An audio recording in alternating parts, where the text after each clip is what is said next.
Hello and welcome to Every Persona Explained, where we take a look at the origin and representation of every persona. I'm your host Winwright, and today we're taking a look at Decarabia. Decarabia, also known as just Carabia, is one of the demons in the Ars Goetia, or the Lesser Key of Solomon, a collection of demons and spirits put together sometime in the 17th century by we don't know. He is the 69th listed spirit, nice, and is a marquis with 30 legions at his command. His appearance is that of a star inside of a pentacle, which is one of these, but he can take on the form of a man. He has knowledge of birds and precious stones, a classic combo. It can also turn into a bird, and that's everything. Look, these entries in the Goetia aren't that long. Lucky for us, he does show up elsewhere. In the 16th century, a man named Johann Weyer, whose name has a few different spellings, wrote the Pseudomonarchia Dæmonum, another collection of demons and spirits, which was an appendix to his work Prestigious Dæmonum, which was essentially a call-out post talking about how the witch hunts that were going on at the time were stupid and bad.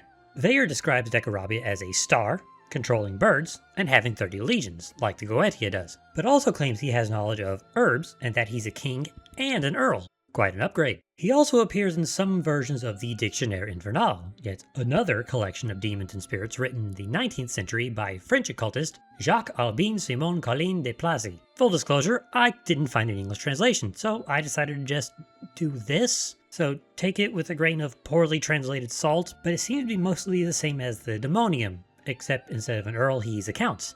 Is that an upgrade? And that's Decarabia. So how's he represented in a game? They leaned really hard into the star thing, huh? Given the description in every source, this is very fitting. You don't get more star-shaped than this. And this design is mostly consistent across all of SMT and Persona, with the exception of Kiten Megami Tensei Tokyo Moku Shiroku, where he looks like this. Horrifying!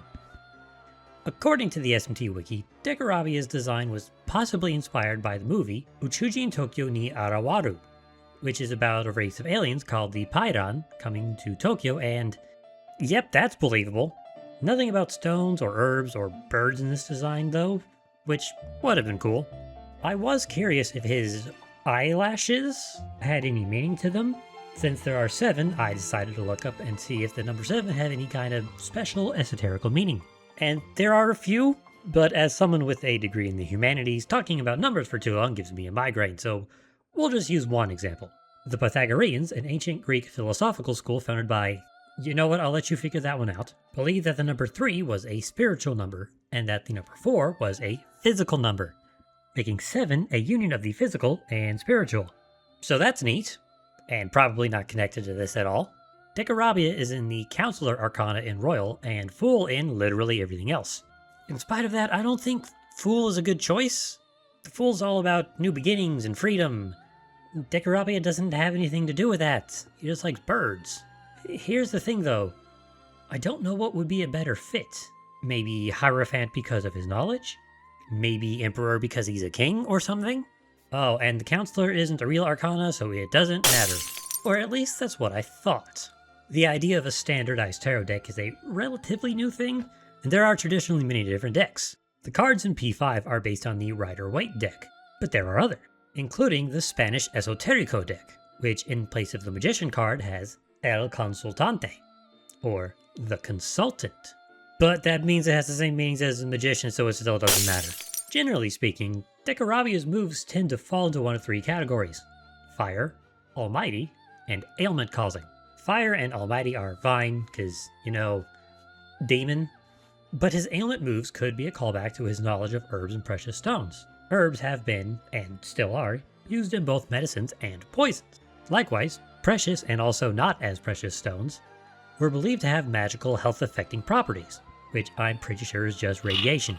Also, in Q1, he gets a move called Lemegeton, which is the first word in the Latin name of the Lesser Key of Solomon. His trait is Heated Bloodline, which sure is a choice. I would have preferred Foul Odor or Stench, but they decided to lean into fire.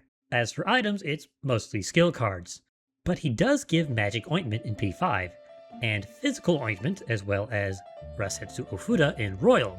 These again could be references to his knowledge of herbs being put to use in medicines. Overall, it's pretty good. Aside from the Arcana, it's fairly easy to match design elements to source material. I do think he looks like an evil Staryu, though.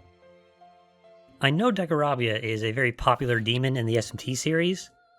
I don't know why, because with the other really popular ones that I know about, they're like adorable, or have like a legacy in the series, or Armara.